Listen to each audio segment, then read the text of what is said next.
the mid-century body ideal. Let's take a look at her. And there she is, the Hourglass Returns.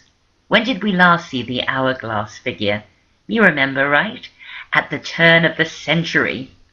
Do you remember Miss Camille Clifford? She would have been a huge hit in the 1950s. Small sloping shoulders, large, very pointed breasts, a cinched waist, voluptuous hips, and of course this hourglass body was enhanced by the new silhouette in clothing, which we'll talk about in a bit. Did anyone have an hourglass figure such as this in the 1950s? They sure did, and it was their hourglass figures that made them so famous. People that you may have heard of, like Marilyn Monroe. Of course, she had that perfect hourglass figure. So did Elizabeth Taylor. She had been a child star in the 1940s, but come the 50s she had blossomed, quite literally, into this very shapely, large-breasted woman. This movie star here, Jayne Mansfield, you may not have heard of her. She was a bit on the tacky side, sort of a B movie star. Kind of famous for being famous, actually famous for having really, really big boobs. This is why Jayne Mansfield became a star, during a decade obsessed with the breast, and we will find out why in a second. And Jayne Mansfield, she knew how to work the paparazzi to get attention and publicity. It was so odd whenever she was out in public at, I don't know, a movie premiere or something and stepping onto the red carpet. How did it always happen? But whoops, her boob would fall out, just as the paparazzi were taking her picture. Oh, and then she would be seen, you know, going out to a fancy dinner or gala ball, walking up the stairs, and whoops, her boob would fall out, just as the paparazzi were taking her picture. Not the classiest of people. She was killed in an automobile accident driving her pink convertible Cadillac down Hollywood Boulevard. Brigitte Bardot, you see, this is an international body ideal. She had this hourglass figure. And so did Sophia Loren. It transpires that a few of these ladies turned out to be very talented actresses. Elizabeth Taylor, for example, and Sophia Loren. Marilyn Monroe, that's up for grabs. Some people think she was a great actress, others don't. I think she sort of was. Jayne Mansfield and Brigitte Bardot could not act their way out of a paper bag, but it doesn't matter. That's not why they were famous. They were famous for having this body. And who else do we associate with the 50s? Who else came to life in the 50s who had this figure? Barbie. Barbie had this ideal figure. It was about a return to femininity after the war. Women had to adopt very masculine roles during the war, remember? And this masculinity was reflected, wasn't it, in those big shoulders of the 1940s. Suddenly it was all about a return to femininity, to womanliness. A focus on the family meant that the breast became really the erogenous zone again. We associate breasts with many things, but one of them is motherhood. So it was all about a return to femininity. It was about men and women adopting their traditional roles.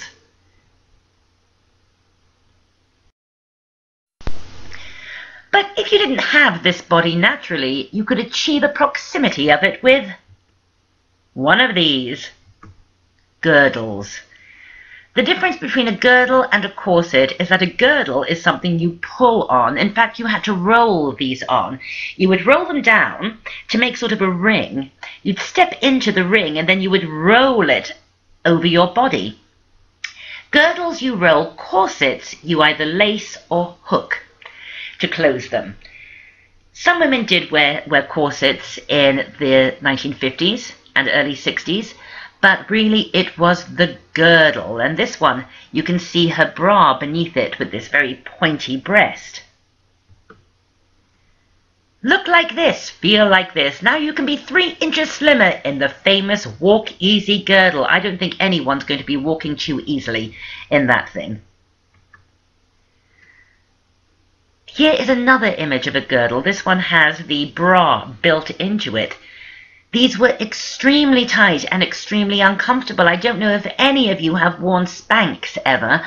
I have. And boy, after a day in Spanx, you can't wait to take them off. They're so uncomfortable. These were so much more uncomfortable than Spanx. And everybody wore them. Because they worked. Look at this. Before and after. Before, this lady slips into her girdle, or doesn't slip into her girdle, fights her way into the girdle. And then, after. See what it did?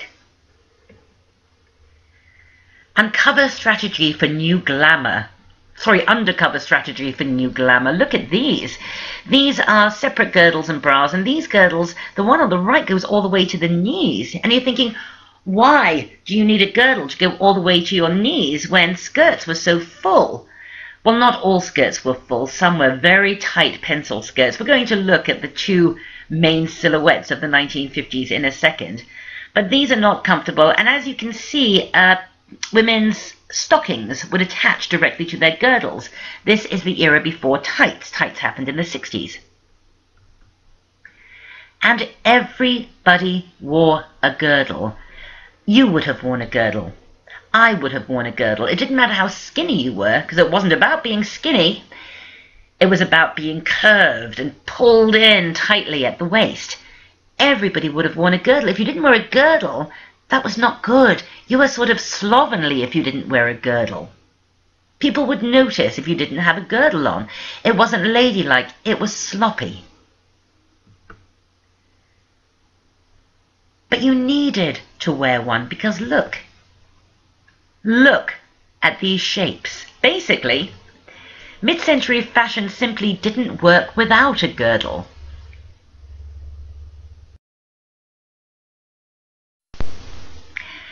As we saw a few seconds ago, there was a huge interest in the breasts in the 1950s.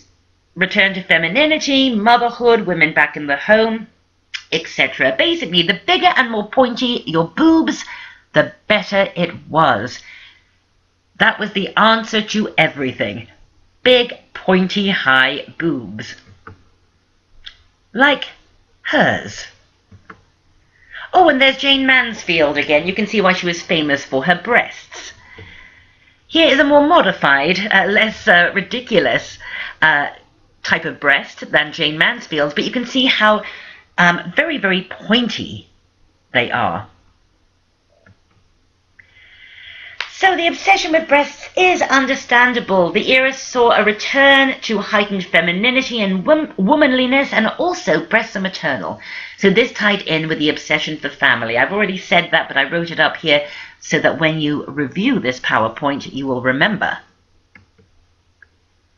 But why the cone shape? Yeah, I get why they were big, but why this weird cone shape? Like this. Well, here's a theory. What was the other big obsession of the 1950s? It was space. The space race. The world was obsessed with rocket ships. So look at that rocket ship, and then look at the girl and her boobs on the right. Don't you think that those cone shapes look a little bit like the head of a rocket? Interesting. Fashion is not an island. It's always a response. But what if you simply couldn't throw a swell front? Do you remember when we read that expression when we were doing the turn of the century on that joke postcard, throw a swell front? Well, what if you couldn't throw a swell front naturally? Well, then you would insert falsies, these little padded false boobs into your bra. So you'd buy a bra a couple of sizes too large, and then you'd put your falsies in.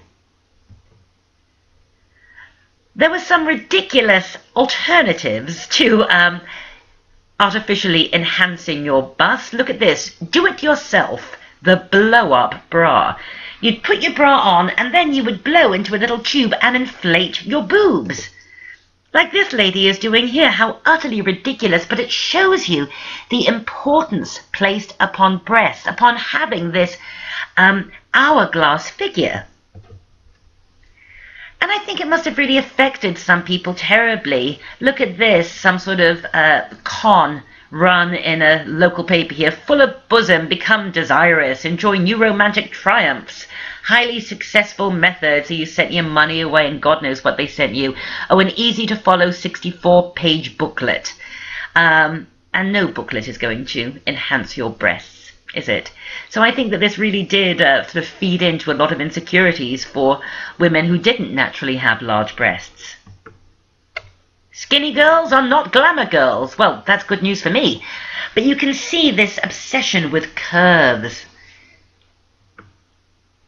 Good news for thousands of girls who have no sex appeal. Thousands gain 10 to 25 pounds quick with ionized yeast. You see, it wasn't about being skinny. You had to have a tiny waist. But that tiny waist was no good unless you had that curve to go with it. The large breasts and the large rounded hips. But what if no amount of inflatable bras or ionized yeast could help you throw a swell front? Who could you turn to for inspiration? Audrey Hepburn. Audrey Hepburn really was the poster girl for flat-chested ladies.